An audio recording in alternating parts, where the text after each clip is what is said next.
everybody. I'm Debby Montgomery Johnson, founder of the nonprofit The Woman Behind the Smile, and your host of Stand Up and Speak Up, a show that is about each and every one of us. Many of us have something we're hiding, something we're ashamed of, something that through no fault of our own or through our own making we keep hidden, and that in turn keeps us hidden from each other and the world. Good people go through terrible situations. Wise people know when and how to let it go. Everything that happens to us helps us grow, and while it may be hard to see it right away, the most important thing to do is to change your perception about your circumstances. Regardless of what your personal experiences or traumas have been, this showcase series is designed to ignite the light in you as well by providing safe harbor, education, personal growth, and resources so that no matter where you are on your journey, you'll have the courage to move on when you're ready. Stand Up and Speak Up features ordinary people who've been through extraordinary situations and struggles and found the courage to step out from behind their smiles and speak up about their experiences and the lessons gleaned from those experiences. Everybody heals at a different pace, and we recognize that. So come on in, have a listen, and enjoy the ride at your own speed. Happy New Year. I think this is the second week of the new year that we've brought the show Stand Up and Speak Up to you, and I'm so excited today. I just saw something on Facebook, and somebody said, after 7 days, I've decided I want to, refund for 2021, want to give it back. Well, I don't feel that way. I've, trying to make the best out of a good situation here with family and friends, and even being socially distanced from everybody. It's just part of our life right now, and you just got to make the best of it. So this year, I've got to share the good news. I was making the best of a fun situation with my book, The Woman Behind the Smile. Last year, I had one woman from SCARS, which is a Society of Citizens Against Relationship Scams, write to me and say, Deb, when's your book going to be on Audible? I would rather listen to it than read it. It's not a long read. It's only about 105 pages long. But I thought, what a neat idea. I love Audible. I listen to Audible all the time. So Peggy Lee Hansen, a friend of mine from Women's Prosperity Network and a publisher, she and I got together and we put the book in the Audible version, and it just went live today. And I'm so excited. I went and I listened to the sample of it and goes, wow, that's my voice. That's kind of odd to listen to that. But what a cool way to listen to a book. Not just mine, but any book.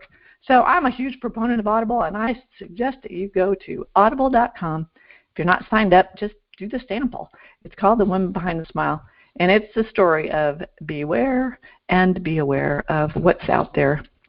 So it brings us to our guest today. I'm so excited because this month is all about money and financial things, and my guest today is coming to us from the Netherlands. We have dominated technology again today, and we brought our guest in from the Netherlands, and her name is Emily Shull. Emily, welcome to Stand Up and Speak Up. Emily. Yes, I was muted. Hi, Debbie. I'm so happy to be here. Thanks for having me on. That is so funny. I don't know why that did that. Well, welcome. I'm so glad that you're here and unmuted. And Emily, you come to us from the Netherlands today, but you're actually American, married to a Dutchman. Yes. And that's correct. What took you to the Netherlands? We're just going to kind of jump there and then go back into Stand Up and Speak Up. Tell us a little bit about what took you on your adventure. Yep. So I'm married to, a Dutchman. We've been married almost 10 years now, and we met in the U.S. We never had any intention. I certainly had never any intention of living outside the U.S. But about a year and a half ago, July 2019, we came here for 1 year because he was working at a university at the time, my husband, and he had the opportunity to take a sabbatical year.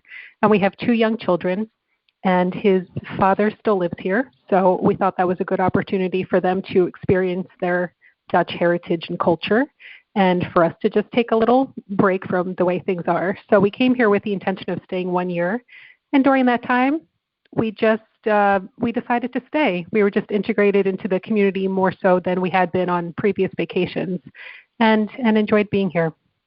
So we're here for the foreseeable future. I think it's a fabulous opportunity. When my kids were little, we were living in Germany, and it was an extraordinary, the language was difficult for me at first, but the kids were small, and if anything can break the ice with someone that you can't speak to with language, it's children and watching them. Children or dogs. In Germany, it was more dogs than kids. They thought it was kind of interesting when we had 2 little boys under the age of 3 and we'd take them out for dinner.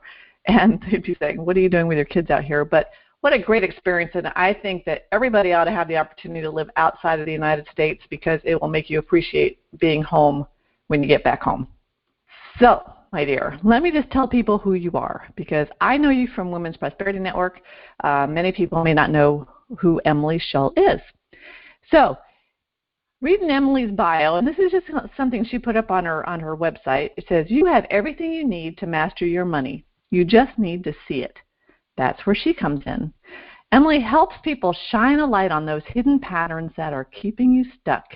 You see, most of our money behaviors are out of our control. They are driven by experiences that happened to us decades ago. And once we see our money blocks, we're able to change them.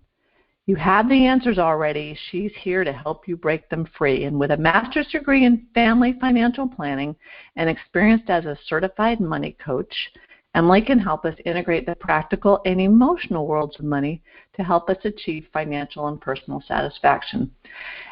When I read that, or when I heard that, and when I did a little bit of research about you, I started thinking about myself.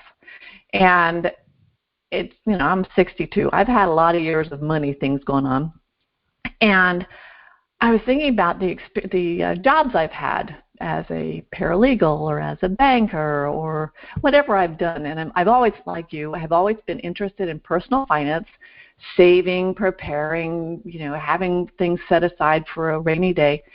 And then I look back at the experience of me giving away $1 million. I'm like, oh my gosh, how can the same person be doing all of these, apparently contradictory things? So, Emily, I want you to tell folks, basically, how did you get into this kind of work? And then we're going to go into some specifics. Sure. First, I just want to say, isn't that interesting? And how money, in a way, has nothing to do with money. Absolutely. It has to do with our emotions and our subconscious and, our desire to protect ourselves. So we'll talk about that as we go along. So I just feel like everything in my life has led me to become a money coach. I've always had a strong interest in personal finance and also personal development. And let's see where to start. So about 8 years ago, we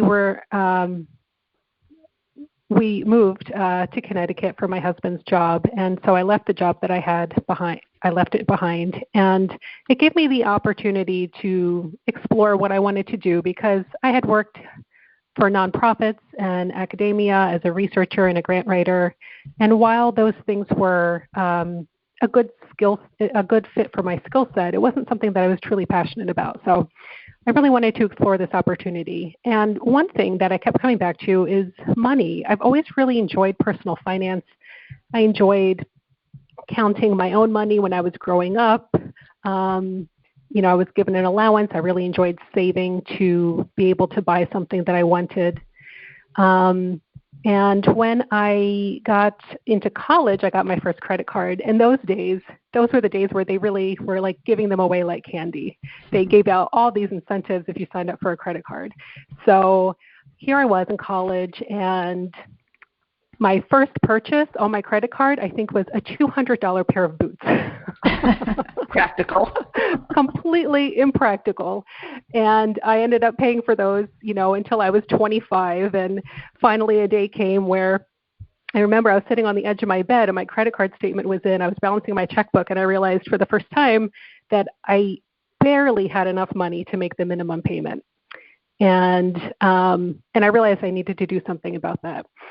So I just started learning everything I could about finance. Although my father was very good with money, and in a lot of ways I inherited his money beliefs and habits, I was never taught anything about it. So I didn't know how to operate in the adult world with money.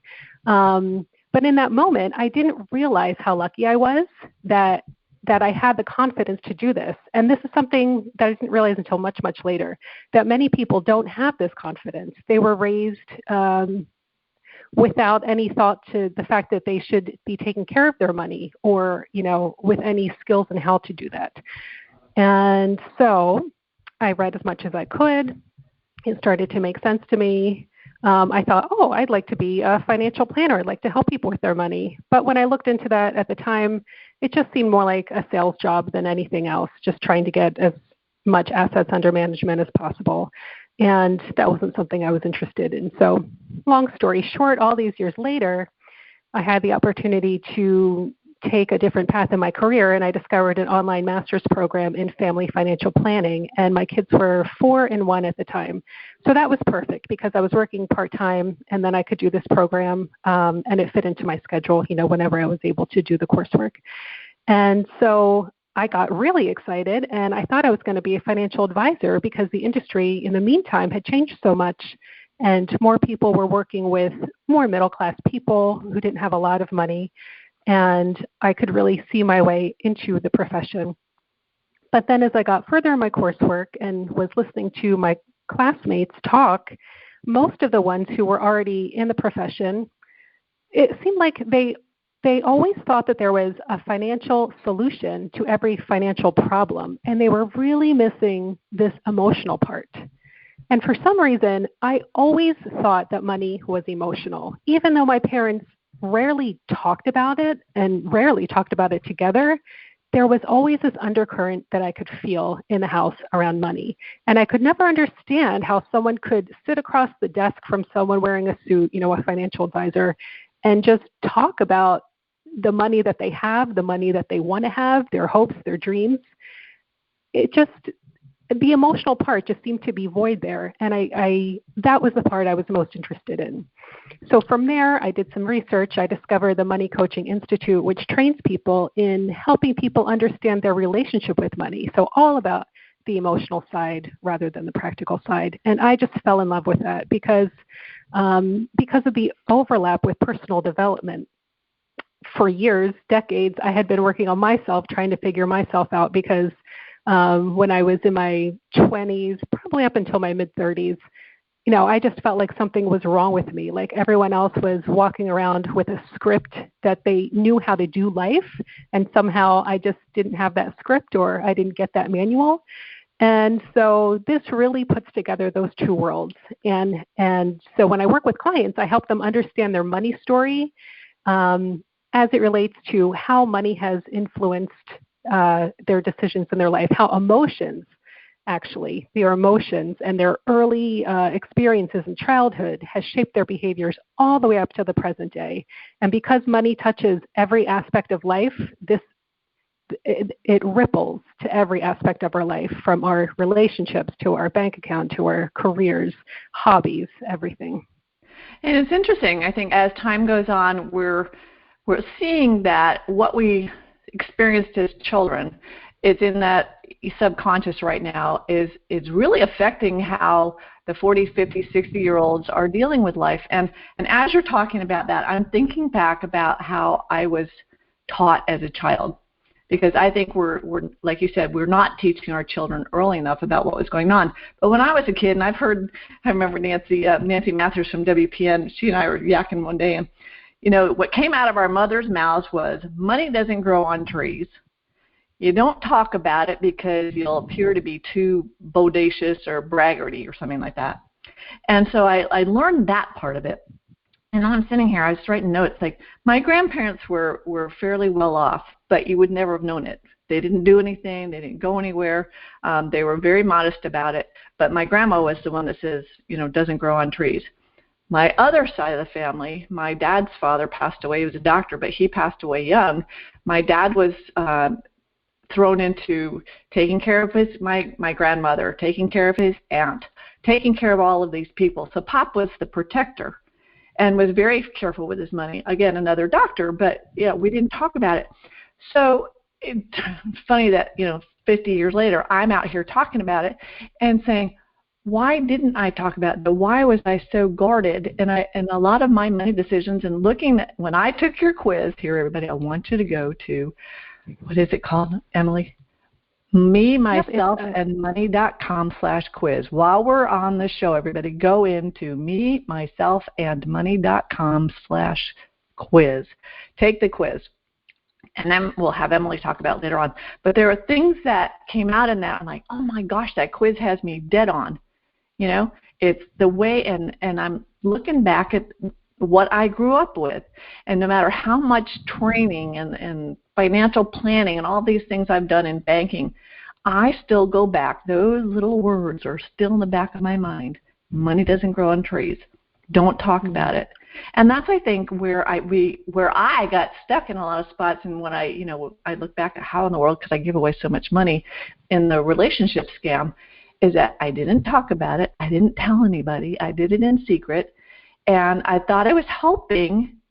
And then when I got scammed, oh my gosh, that throws you into a whole nother depth of depression and vulnerability and stupidity and all those things. So as a as a coach, as someone that deals with the emotions of money, if someone comes to you and they've done something that they consider really stupid, and I hate that word, but that's the way I've looked at myself, how do we recover from that? What's the first step for us to move out of that?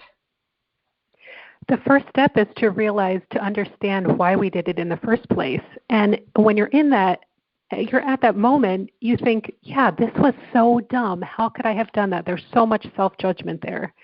But the first step is to understand why. There's actually a reason why, and it's a good reason why. It's in the subconscious. Something happened to you a long time ago, and your brain automatically encoded this behavior to come up without you even thinking about it in certain circumstances to keep you safe. You just have to understand what that is. And once you do, then you'll be able to change your behavior. Well, for me, security was huge.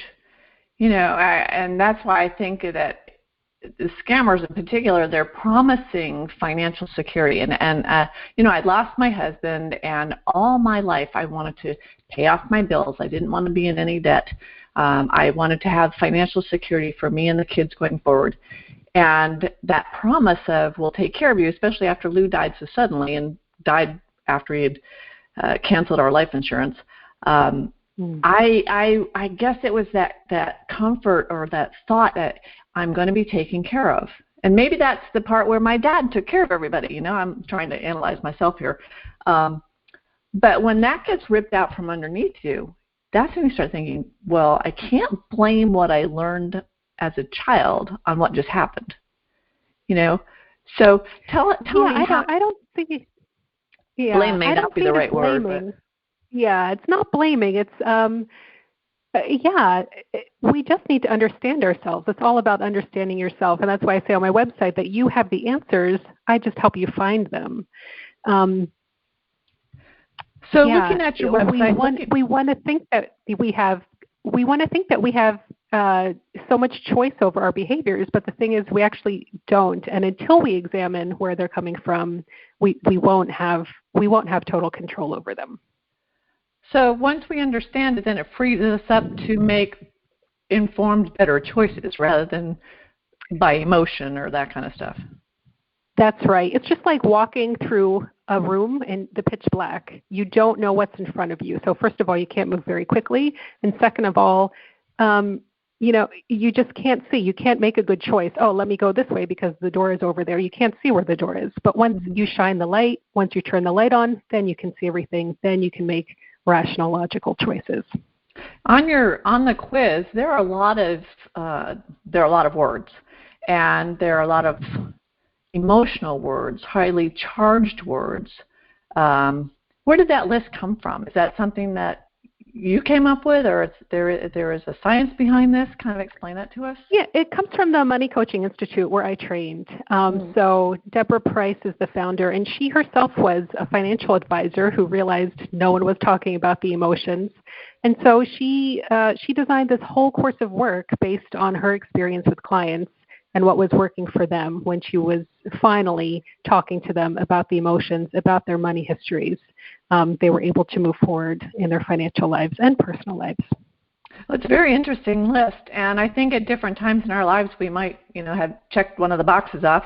You mentioned on mine that that I didn't check a lot of the boxes, but at this particular moment there were certain things that popped out to me, and a lot of them I didn't feel, but 4 or 5 years ago, after the scam, I would have picked a whole different group of things. So can we evolve in this, or are you looking for our core, and I think you call it the core, the basic things that are driving our decisions? Yeah, you bring up a great point. So this quiz is a snapshot in time. So it tells us what our behaviors are around money at the present moment, at the time that you take the quiz. And from day to day, they're probably not going to vary too much unless you're in a certain emotional space, that's very strong, that could influence your choices. But from day to day, it doesn't change too much. But over time, and especially during and after transitions in our life, they can change. And because we can have one prominent archetype, and then under situations of stress or change, that's going to devolve into a different archetype that's going to come out, because that's where it's going to activate our fear centers. So if I can go through the archetypes and tell you a little bit about them. Please do. So there are 8 of them, and I always start out by saying these archetypes, they tell us how we behave and think around money, but they are not your personality. So when I talk about them, I am not saying, oh, you're a big victim, or, oh, look at how much martyr you are or have. This is simply your behaviors in the moment around money. So innocent is the first archetype. We all start out as innocents, and innocent is someone who is dependent on others to meet their needs. So as children, we're all innocent. Ideally, when we grow up, we're encouraged to develop our own sense of power.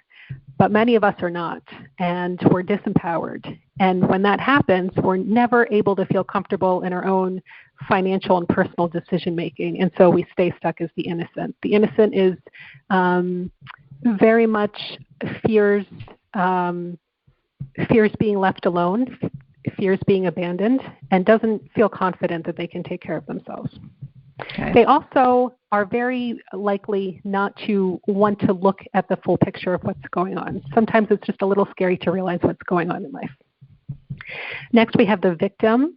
And just as it seems, the victim is someone who has been hurt and, often very badly, but they have not been able to transform that hurt into an area of growth. You said yourself in the beginning of the show that everything that happens to us helps us grow. So if you don't use that as an opportunity to grow, then you're stuck in that pain, and that affects your decisions going forward because you're not likely to take responsibility for yourself. Mm-hmm.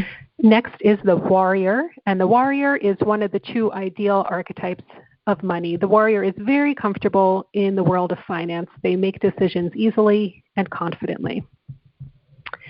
Next up is the martyr, and the martyr is someone who often comes from a place of compassion. They want to do the right thing. They want to help other people, but they don't realize that their boundaries are stretched too much to the extent that they are actually disempowering the person that they want to help, because they're not letting them stand up for themselves and be in their own power and take responsibility and control of their own lives. Ding, the ding, ding. Martyr is also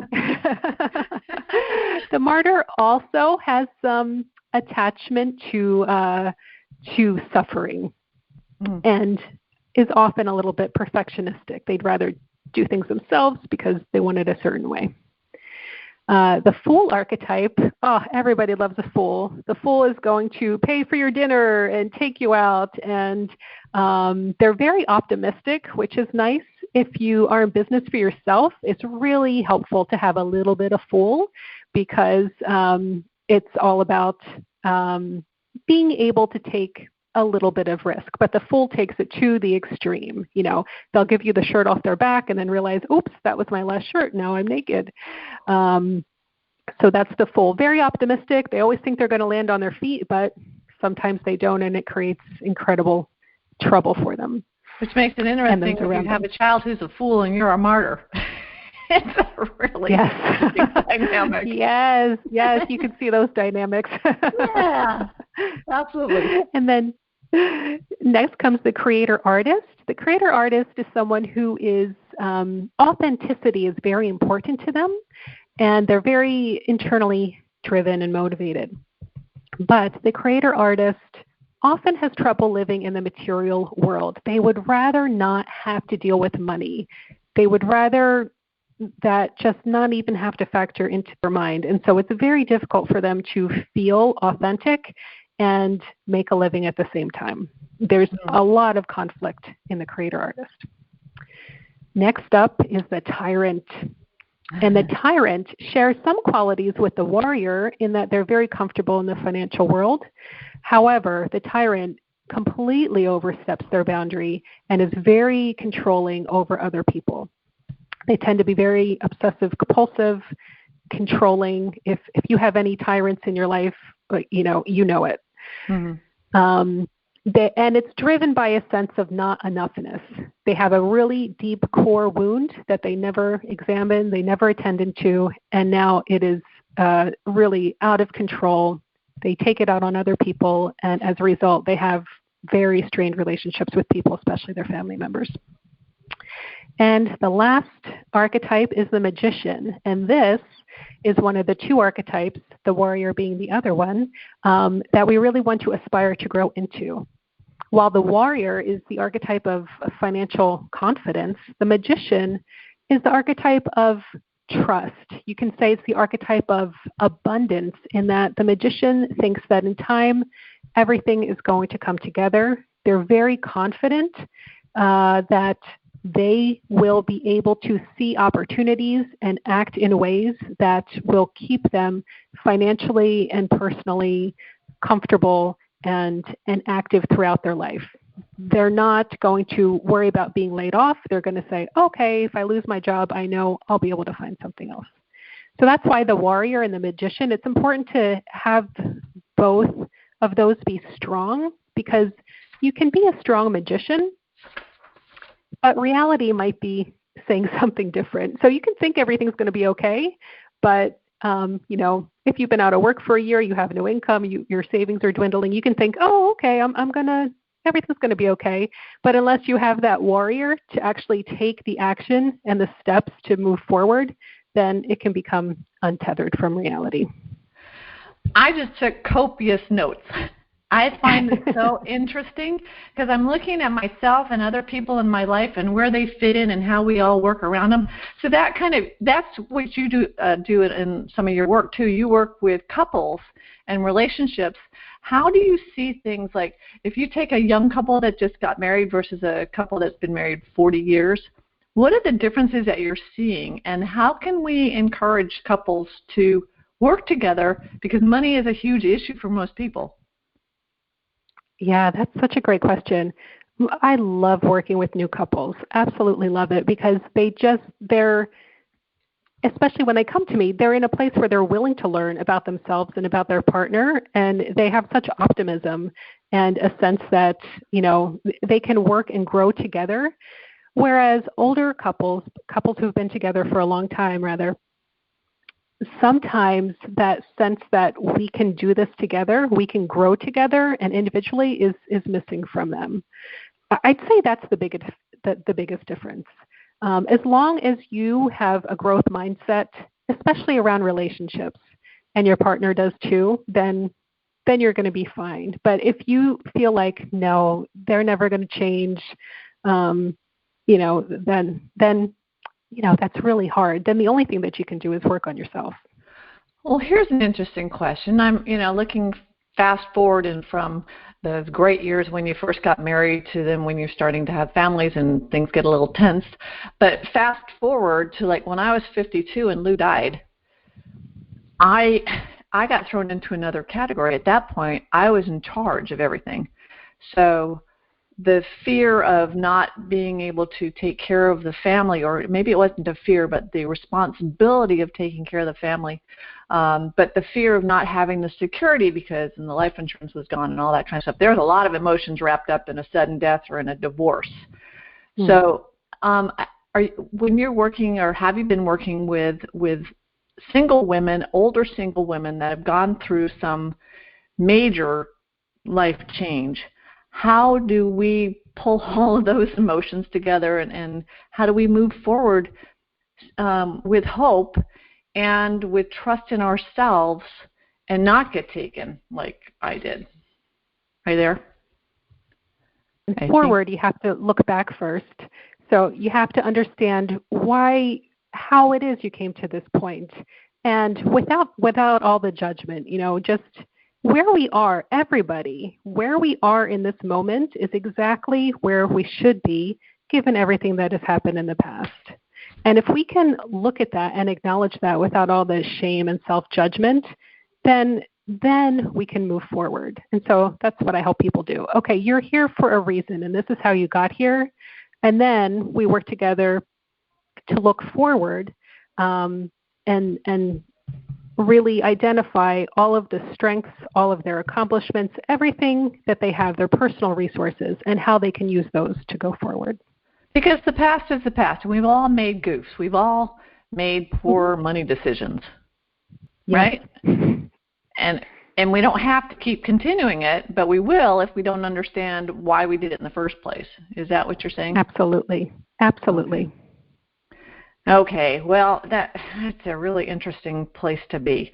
And, at some point I think you said we can be passive-aggressive about things because we want to say something and have control, but then we don't want to be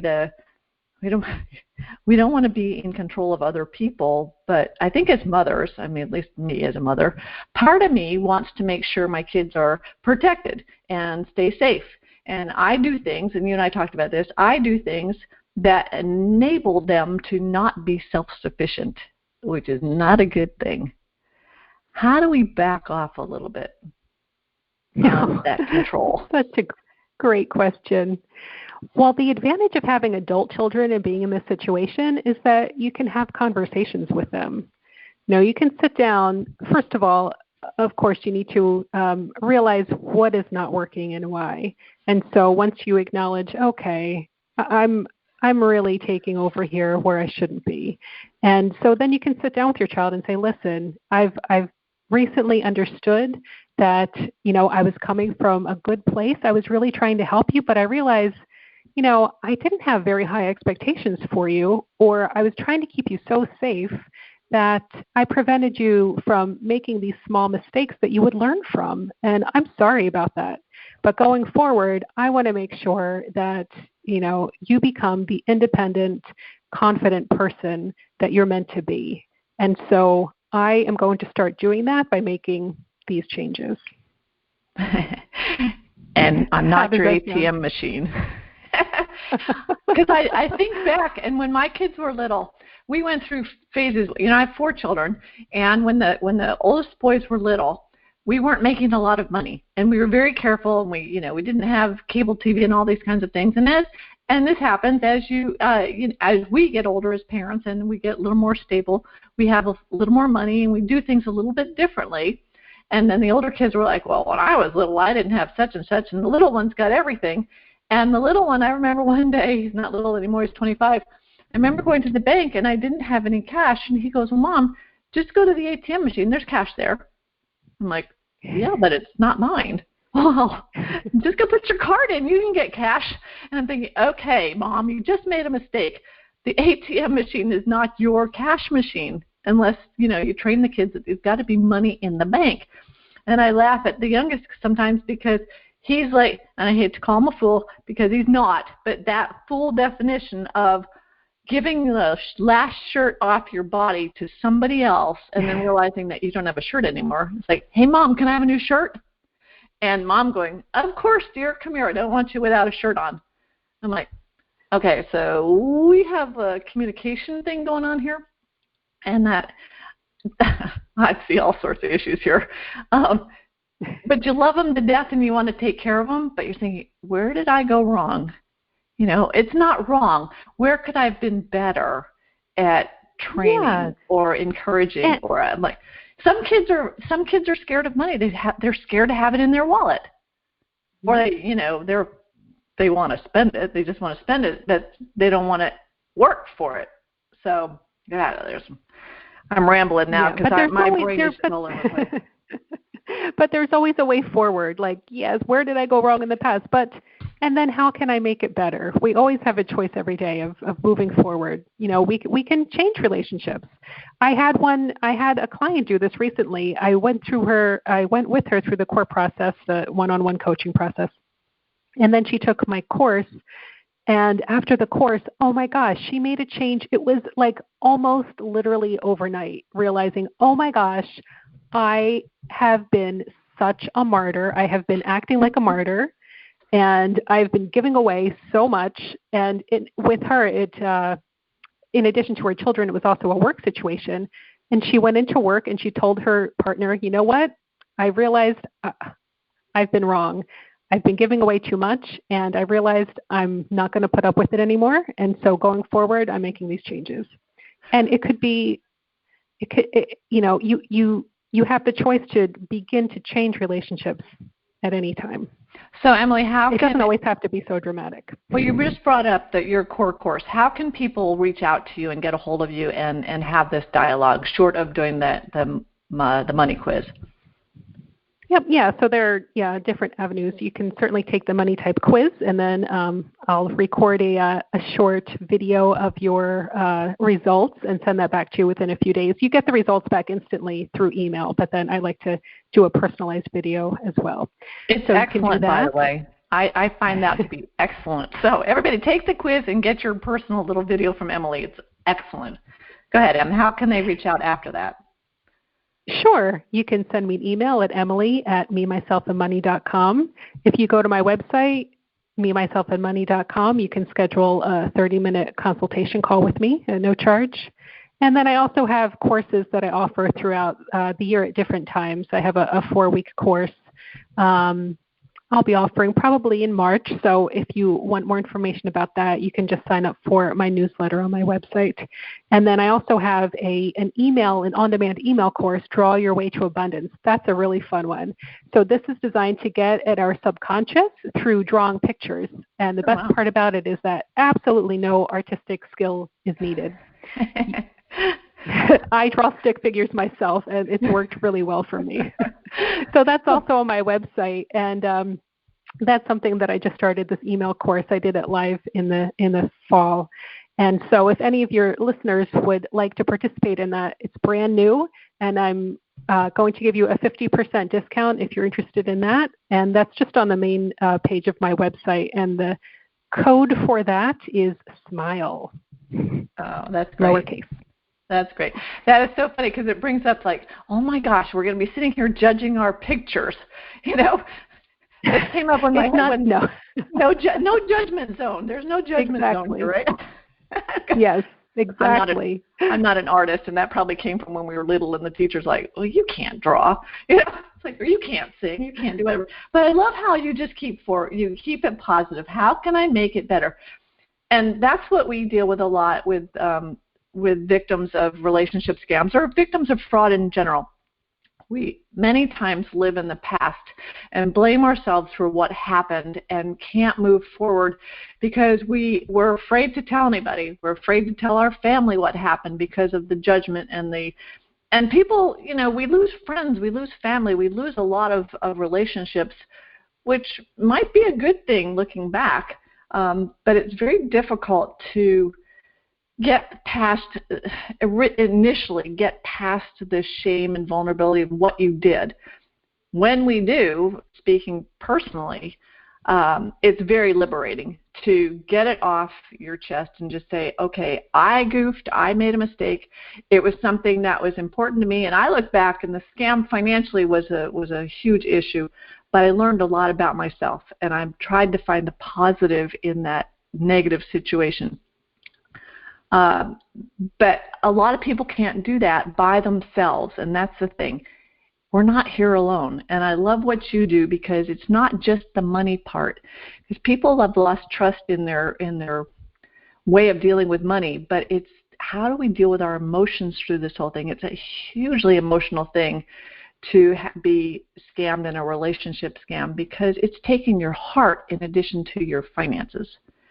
And I really love how you take us back and say, let's look at what's happened and then step by step move forward.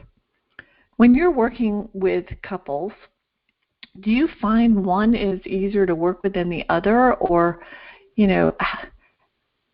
I'm stuck on this one because I heard someone, when you were interviewed the other day, when they said if someone, and I think this came from either Susie Ormond, I love her too, you mentioned that you like her, if you can't open up your checkbook to your significant other, then they shouldn't be the person you're with, if you're hiding. So can you address that about hiding our financial decisions, hiding our money from our significant others and our family members? Yeah, it's very common. Financial infidelity is what financial professionals call that, hiding your money from your partner. Yeah, the problem with that, there's just so much shame, again, that comes with that. And, couples don't, most all of us, none of us want to intentionally lie or deceive our partner. But we find ourselves doing it because of these really strong emotions that we have. And so if we don't understand why they're there and why they're driving us, then, it's going to lead to behaviors like this. That's why when I work with couples, we go through each of their money biographies. And so we really, we comb through their past with a fine-tooth comb, because by the time we get to this incident, and sometimes it's revealed during our sessions together, sometimes they've already, that's the cause of the sessions, it's come out, they realize there's been this secret, and they want to resolve it together. But by the time we get to that instance, because they now have an understanding both of themselves and of their partner's history, it puts it in context. So it makes forgiveness and moving forward easier. Not simple, but easier when you have that full context behind it. So here's an interesting question too. When in a situation like mine, when there's, there isn't a spouse there, this financial infidelity is kind of interesting. I'm not sure I would call it infidelity when you're hiding it from your children, but when I started sending money to my Eric at the time, the big thing was hiding it from the family, and that was part of his ploy. Don't tell anybody. And I bought into that, and I didn't tell my kids. And then as soon as my kids started saying, Mom, don't, I'm thinking, well, I'm the adult here, leave me alone. Well, that's a humble pie moment after the whole scam was revealed, and I had to go back to my kids and say, coulda, shoulda, listened to you, I'm really sorry. And then explain to them how it happened, why I did it, and that I wasn't going to be beholden to them financially going forward. So I think that was their problem, was they were worried about, having to take care of Mom. How would you work with people that have gone through what I've gone through when you need for them to start telling people around them, and their family especially, because their kids are going to want to know. And a lot of people won't do that because of the fear of what the kids might say. Yeah, well, I think it's an individual decision how much financial information you share with your family. I mean, some families share more than others. So, is it beneficial to share, or is it better just to keep it quiet? Well, I think it depends on how your family finances are set up and the ages of everybody involved. It's always better to talk about money, but you don't necessarily, it's okay to keep some things private, but then to talk about reasons behind things. For example, when my 8-year-old, how old is he? 8? When my 8-year-old asks, how much money do I have in the bank? He's basically asking, what is our net worth? Yeah. That's really not something at this age I'm comfortable sharing with him, right, because I don't want him to turn around and tell all of his classmates. But I can have a conversation with him about, why are you interested in that? Is there, and I can find out, is there something you're concerned about? Do you think that we don't have enough, or, that we don't have enough resources? Where is this question coming from? And you can kind of answer the question without revealing information that you deem private. I think in our situation, it's more of kids. I've had an experience that, I don't know how you want to say it. I just came out and told mine because they, of course I did an interview about it and it went public. So I had to explain it to them. That doesn't normally happen to a lot of the women that we're dealing with. But I'm going to bring in Dr. Tim McGinnis on this conversation because I'm sure he's on the other side reeling over saying, Deb, what in the world are you doing here? But Dr. Tim, are you there? I am here. Tim, in your experience working with SCARS, the Society of Citizens Against Relationship Scams, and are dealing with particularly women that have been scammed out of a lot of money, where do you see the issues with them in understanding what happened and moving forward in a positive way? It's ironic because we were dealing with this very topic yesterday, but in a slightly different way. We were looking at the differences between men and women when it came to this question of the trauma that they experience as a result of a relationship scam. And women, by and large, experience much higher levels of recovery and realism than do men. So men, on average, only about 5% of men who have experienced this kind of trauma really recover from the experience. This is based upon our own research and that of others.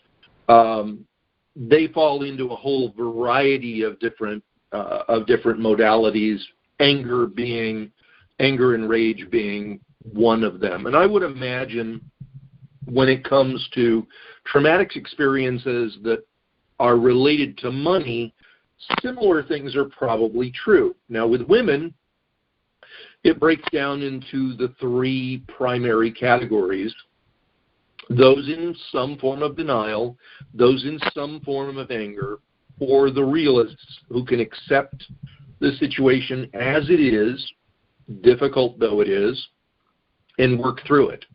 Work towards a goal, or at least work day by day without a focus on a goal, but because they're going by the numbers and doing the right thing, sometimes it surprises them, but they arrive at the point where they need to be, even if they didn't have a goal in mind specifically. Does that answer your question?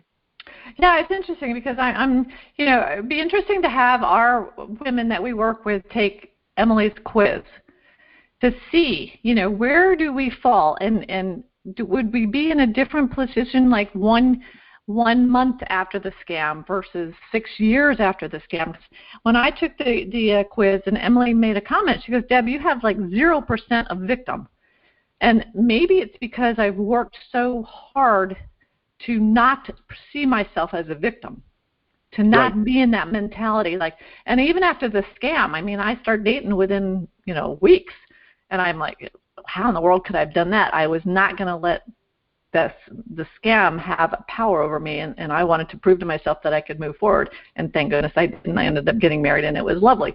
But we did a recent poll of members of our support group. And by the way, we did post your quiz link in our one of our larger support groups that has a few hundred members. But we did a poll recently where we did a emotional inventory of asking people to describe or remember the words that applied to them while they were in the middle of their scam. What's interesting about that is how many of them are probably misremembering those emotions at the time. Some of them are obvious. Some of them are clearly remembered. Many of them are probably not. But it's when you do this kind of emotional adjective kind of inventory, it can yield some very interesting results. And you're right, it will change over time. Mm-hmm. Well, I'd be really curious to see, and maybe we can, get a gathering of people together and just kind of talk about this and invite Emily back and say, work us through this. So thank you very much, Tim. I really appreciate that input. And Emily, I'm going to, before we wrap up, you sent a question to me and said, how did I face and overcome my own money blocks while promoting my money coaching services? Have you actually had money blocks? And how did you get through it? Yes, we all do, and coaches are human too. Mm-hmm. It was ironic, of course, because I was promoting. It was the first time I really took an effort to market my services. And I had been in business for about a year, and I realized, like I had been making lots of connections. I'd been working with some clients, but I really wasn't marketing. So that should have tipped me off, the fact that I was in business for a year without doing any marketing. So I participated in this group coaching program, and we were delivering a webinar and making an offer, selling our services. And I found myself so resistant to all the steps we needed to take. Well, we had to post on social media and email our friends. And I was so resistant, and I found myself realizing that even though I largely inherited a lot of my money beliefs and behaviors from my father, and that came out when I did my own work when I was training, I didn't realize how much of my mother was in me. And this refrain kept repeating of, I don't want to bother anybody. And I think it really came from two places. Like she really sees salespeople as people who are just bothering people and trying to take advantage. And that's been a big story running through her life. Her father was taken advantage of by a business partner. And so that's the family lore in that part of the family. But on the other hand, it goes much deeper than that into my personal history of always feeling like I was a bother when I was growing up, and how clearly those two were connected. I don't want to bother people. Mm. And when I made that connection, I realized, oh my gosh, like this is a big money block of my own. And so I took the time to really examine it, and I did work through it, and I was, able to complete the webinar and everything. But it made me understand more a lot of the clients that I work with, especially entrepreneurs, and so many of them, I realized their first or an early money memory for them is about asking for something and being scolded for it. Mm. And so, of course, years later, when they're a business for themselves, they have such a hard time being visible or asking for a certain price point for their services and feeling okay about that. I totally get it, because I have my own company, and I'm so resistant to raising prices. Even though, my prices have risen over the years, I'm so conscious of my client thinking, they're either retired, they're on fixed income, they've been taken in a way, and they don't have that money. And I'm like, but I'm putting everybody on the family plan, which isn't making a lot of money for the company, but it's goodwill. And I'm thinking, but you can't be in business for goodwill. So there's a lot of blocks going on in this brain here. And this has been so much fun for me to identify this, because it's important, and I want our listeners to understand this is important. Your relationship with money is really important, and it's not a source of shame if you've been taken or you've given it away. I mean, I was at a point where we were doing well financially, and we gave a lot of money to, you never lend money to friends or family, because they, if they don't pay you back, there's going to be a problem. And I've had to learn that if I give money away, it is a gift. I'm not looking to get it back. If it's a business thing, if it's a loan or whatever, then you make it a financial business decision, and you put it in writing, and you do want it back, and you do have a payment plan and that kind of stuff. You can't mix the two, because it really damages relationships. In a scam, I'm looking back going, okay, I'm not going to get that money back. Sure wish I could. I realize I will not. And that I willingly gave it. I had to acknowledge that. And I probably didn't tell the truth to my kids or to Western Union or whoever. I had to acknowledge that. There's a lot of emotional stuff wrapped up into this. But it doesn't define me. It's something that happened to me in the past, but it's not me. And looking at the things that you coach about, I'm thinking there's a lot of reasons why I might have done that based on my money thoughts and my experiences as a child. And it's time for me to clear those things out so that we can go forward, because I'm only halfway done with my life.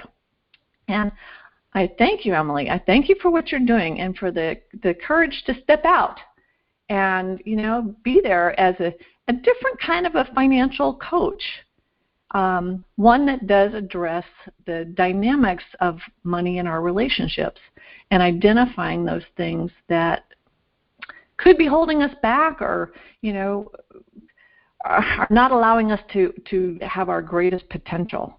And last word for you. I want you to put out there, what would you like our clients, our customers, and our listeners to know about giving and receiving money and me, myself, and money? I just want them to know that there is absolutely nothing wrong with them. And if they find that they make decisions that they really question later, that they just don't understand, that there is a reason. There's a reason for that. They just need to understand what it is, and they can do that. And they can start by doing it by going to your quiz and give them the quiz code again, and the quiz URL, or how do they get to the quiz? Yep. Yes, me, myself, and money.com/quiz. And do that. Emily will get you the answer, or the results will be instantaneous, but the little video that she sends afterwards I found to be dead on. It was so fun. And then the email course that you're giving them the 50% off on, how do they get to that? Yep, so just go to the main page of my website, www.memyselfandmoney.com, and you'll see it there. You can just click through, and if you would like to purchase that course, you have a 50% discount, and that code is SMILE. And is that the draw your way to abundance? Yes. Did you draw that? It's a fun but deceptively powerful course. It's cool. It's right there in the middle of the website. And so I suggest everybody go to it. And thank you so much for coming to us from the Netherlands. My daughter's one of her favorite places to go, and mine too when we lived over in Europe. Good luck to you and the family.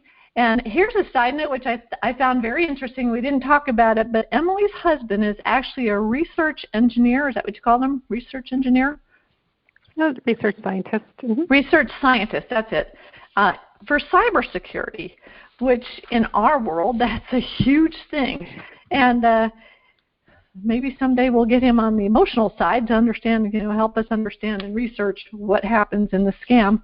But thank you so much. Thank you for him, and good luck overseas and with you and your family. We wish you health and happiness and safety over there. Thank you for our listeners. We really appreciate you being here today. Stand Up and Speak Up is an extraordinary time for all of us to encourage each other to remove the mask of embarrassment and to stand up and be our best self. So if you're a victim of scam or cybercrime, please visit againstscams.org for assistance and guidance about options and recovery. SCARS, which is a Society of Citizens Against Relationship Scams, is an incorporated nonprofit crime victims assistance organization based in Miami, Florida, supporting scam victims worldwide. If you can make a small donation, visit our website and help out.